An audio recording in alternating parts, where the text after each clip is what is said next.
Judge Stevens, a mayor of Jefferson, 80 years old, Judge Stevens attempts to delicately handle the complaints about the smell emanating, means coming, from the Grierson property.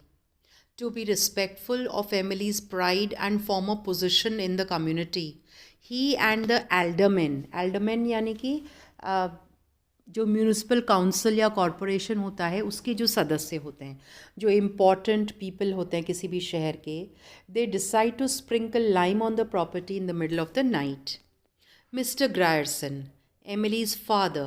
Mr. Grierson is a controlling, looming presence. Looming यानी कि वो विशाल काय उपस्थिति है उनकी Emily के जीवन में, even in death. And the community clearly sees his lasting influence over Emily. He deliberately thwarts, means prevents from happening, Emily's attempts to find a husband in order to keep her under his control. We get glimpses of him in the story. कहीं कहीं उनकी झलक मिलती है कहानी में, उनका जिक्र होता है. In the crayon portrait kept on the gilt-edged easel in the parlor. ईजल वो स्टैंड है जिस पे आर्टिस्ट या पेंटर्स अपनी पेंटिंग को लगाकर फिक्स करके पेंट करते हैं. And saluted in the doorway, horse whip in hand, having chased off another of Emily's suitors. Emily's servant. Toby, his voice supposedly rusty from lack of use, is the only lifeline that Emily has to the outside world. For years, he dutifully cares for her and tends to her needs. Eventually, the townspeople stop grilling him for information about Emily. After Emily's death, he walks out the back door and never returns. Colonel Sartoris. A former mayor of Jefferson, Colonel Sartoris absolves Emily of any tax burden after the death of her father. His elaborate and benevolent gesture is not heeded, is not paid attention to by the succeeding generation of town leaders. Now, the main ideas of the story, the themes. The theme of tradition versus change. Through the mysterious figure of Emily Grierson, Faulkner conveys the struggle that comes from trying to maintain tradition in the face of widespread radical change. Jefferson is at a crossroads, embracing a modern, more commercial future, while still perched on the edge of the past, from the faded glory of the Grierson home to the town cemetery where anonymous Civil War soldiers have been laid to rest. Emily herself is a tradition, steadfastly, meaning continuously staying the same over the years despite many changes in her community. She is in many ways a mixed blessing. As a living monument to the past, यानी कि वो बीते हुए वक्त का प्रतीक हैं. She represents the traditions that people wish to respect and honor. However, she is also a burden and entirely cut off from the outside world, nursing eccentricities that others cannot understand. Emily lives in a timeless vacuum and world of her own making. Refusing to have metallic numbers affixed to the side of her house when the town receives modern mail service, she is out of touch with the reality that constantly threatens to break through her carefully sealed perimeters. Garages and cotton gins have replaced the grand antebellum homes. The aldermen try to break with the unofficial agreement about taxes, once forged, means signed, between Colonel Sartoris and Emily. This new and younger generation of leaders brings in Homer's company to pave the sidewalks. Although Jefferson still highly regards traditional notions of honor and reputation, the narrator is critical of the old men in their Confederate uniforms who gather for Emily's funeral. For them, as for her, time is relative. The past is not a faint glimmer, but an ever present idealized realm. Realm यानी कि region या क्षेत्र. Emily's macabre bridal chamber is an extreme attempt to stop time and prevent change, although doing so comes at the expense of human life. Theme: the power of death. Death hangs over a rose for Emily from the narrator's mention of Emily's death at the beginning of the story. Through the description of Emily's death, haunted life, to the foundering of tradition in the face of modern changes. यानी कि death हमको किसी न किसी रूप में कहानी में देखने को मिल रही है, हमारा सामना हर मोड़ पर हो रहा है. In every case, death prevails means it is present over every attempt to master it. Emily, a fixture in the community, यानी कि शहर की समुदाय में वो एमिली एक परमानेंट चीज़ है. Gives in to death slowly. The narrator compares her to a drowned woman, a bloated and pale figure left too long in the water. In the same description, he refers to her small, spare skeleton. She is practically dead on her feet. Emily stands as an emblem of the Old South, a grand lady whose respectability and charm rapidly decline, मतलब कम हो जाते हैं through the years, much like the outdated sensibilities the Griersons represent. Griersons, Emily का परिवार. The death of the old social order will prevail, despite many townspeople's attempts to stay true to the old ways. Emily attempts to exert power over death by denying the fact of death itself. Her bizarre relationship to the dead bodies of the men she has loved, her necrophilia का अर्थ पहले आपको बता दिया है, a love for dead bodies, is revealed first when her father dies. Unable to admit that he has died, Emily clings to the controlling paternal figure whose denial and control become the only yet extreme form of love she knew. She gives up his body only reluctantly. When Homer dies, Emily refuses to acknowledge it once again, although this time she herself was responsible for bringing about the death. In killing Homer, she was able to keep him near her. However, Homer's lifelessness rendered him permanently distant. Emily and Homer's grotesque marriage reveals Emily's disturbing attempt to fuse, means to combine life and death. However, death ultimately triumphs. ये तो themes थी. Now some motives. Motives यानी कि patterns. The motive of watching. Emily is the subject of the intense controlling gaze of the narrator and residents of Jefferson. In lieu of an actual connection to Emily, the townspeople create subjective and often distorted interpretations of the woman they know little about. They attend her funeral under the guise of respect and honor, but they really want to satisfy their lurid curiosity about the town's most notable eccentric.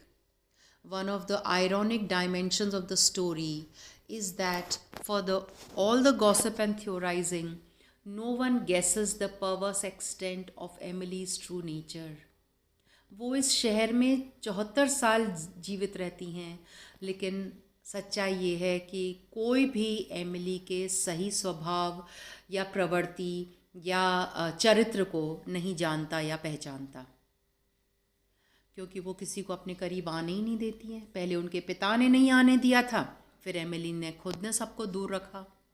For most of the story, Emily is seen only from a distance by people who watch her through the windows or who glimpse her in the doorway. The narrator refers to her as an object, an idol. Idol यानी कि एक मूर्ति, और मूर्ति बेजान होती है. This pattern changes briefly during her courtship with Homer Baron. When she leaves her house and is frequently out in the world.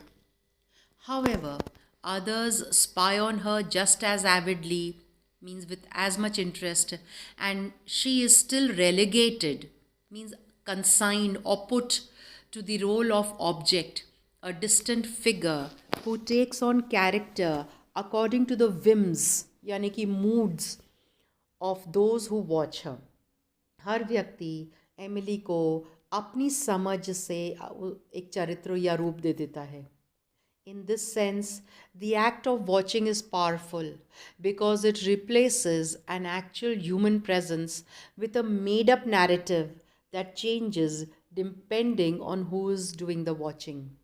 एक इंसान है, लेकिन दूर से जो भी उसको देख रहा है वो उस व्यक्ति को, उस इंसान को अपने नज़रिए से चरित्र दे रहा है. No one knows the Emily that exists beyond what they can see, and her true self is visible to them only after she dies and her secrets are revealed. The motif of dust. A pall of dust hangs over the story. पूरी कहानी पे ही एक धूल का एक layer है, underscoring the decay and decline that figures so prominently. धूल हमेशा वहाँ होती है जहाँ पर कोई एकांत जगह हो, जहाँ पर कोई इंसान नहीं रहता हो, जहाँ पर कोई जीव नहीं हो. The dust throughout Emily's house is a fitting accompaniment to the faded lives within. When the aldermen arrive to try and secure Emily's annual tax payment, the house smells of dust and disuse. As they seat themselves, the movement stirs dust all around them, and it slowly rises, roiling about their thighs and catching the slim beam of sunlight entering the room. The house is a place of status. यानी कि वहाँ पर Emily रहती है, घर में झाड़ू नहीं लगती, साफ सफाई नहीं होती, वो परमिशन ही नहीं देती. Where regrets and memories have remained undisturbed. सब कुछ जैसे कोई रुक गया है और केवल पश्चाताप, रिग्रेट एंड यादें रह गई हैं. In a way, the dust is a protective presence. The aldermen cannot penetrate Emily's murky relationship with reality. Murky यानी कि धुंधली, धूल भरी. The layers of dust also suggest the cloud of obscurity that hides Emily's true nature and the secrets her house contains. In the final scene, the dust is an oppressive presence that seems to emanate from Homer's dead body. The dust, which is everywhere, seems even more horrible here. Now, the symbols, the symbol of Emily's house. Emily's house, like Emily herself, is a monument, the only remaining emblem of a dying world of southern aristocracy. The outside of the large square frame house is lavishly decorated.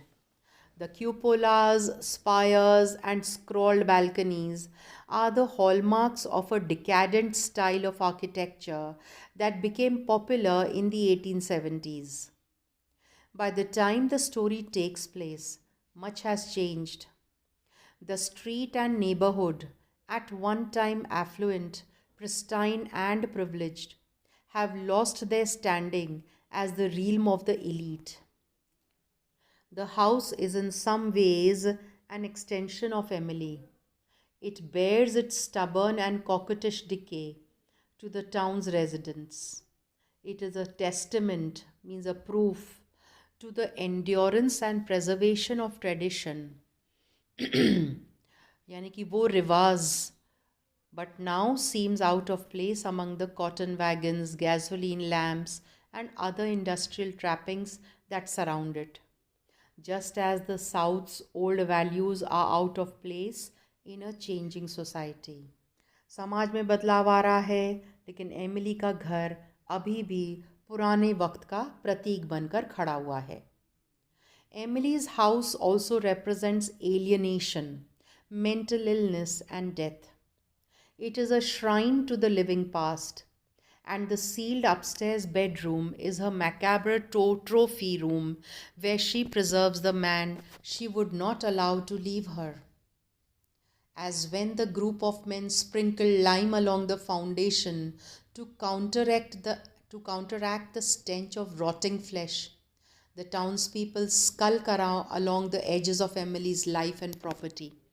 ना केवल Emily के घर का वो परिक्रमा लगाते हैं, Emily की ज़िंदगी में भी वो झांकने की कोशिश करते हैं, पर उनको ज़्यादा कुछ दिखाई नहीं देता. The house, like its owner, is an object of fascination for them. They project their own lurid fantasies and interpretations onto the crumbling edifice, means structure, and mysterious figure inside. ये घर खंडित हो रहा है और उसमें रहने वाली जो महिला है, जो एक रहस्य है, वो भी खंडित हो रही हैं, मानसिक तौर पे, शारीरिक तौर पे. Emily's death is a chance for them to gain access, meaning to gain entry to this forbidden realm and confirm their wildest notions and most sensationalistic suppositions about what occurred on the inside. वो केवल imagine कर सकते हैं कि अंदर क्या हुआ होगा. The strand of hair as a symbol. The strand of hair जो कि उसके तकिए पे मिलता है, एक लंबा सफ़ेद रंग का बाल, is a reminder of love lost and the often perverse things people do in their pursuit of happiness. यानी कि खुशी की तलाश में लोग बहुत ही घृणा वाले कार्य कर देते हैं. The strand of hair also reveals the inner life of a woman who, despite her eccentricities, यानी कि अपने पागलपन या अजीबो गरीब रवैये और व्यवहार के बावजूद, was committed to living life on her own terms and not submitting her behavior, no matter how shocking, to the approval of others. Emily को कोई फ़र्क नहीं पड़ता, उनको इस बात की कतई परवाह नहीं थी कि लोग उनके बारे में क्या सोचते हैं. उन्होंने अपना जीवन अपनी शर्तों पे जिया है. Emily subscribes to her own moral code and occupies a world of her own invention, where even murder is permissible. The narrator foreshadows the discovery of the long strand of hair on the pillow when he describes the physical transformation that Emily undergoes as she ages. Her hair grows more and more grizzled until it becomes a vigorous iron grey. Grizzled यानी कि grey and thin. The strand of hair ultimately stands as the last vestige of a life left to languish and decay, much like the body of Emily's former lover.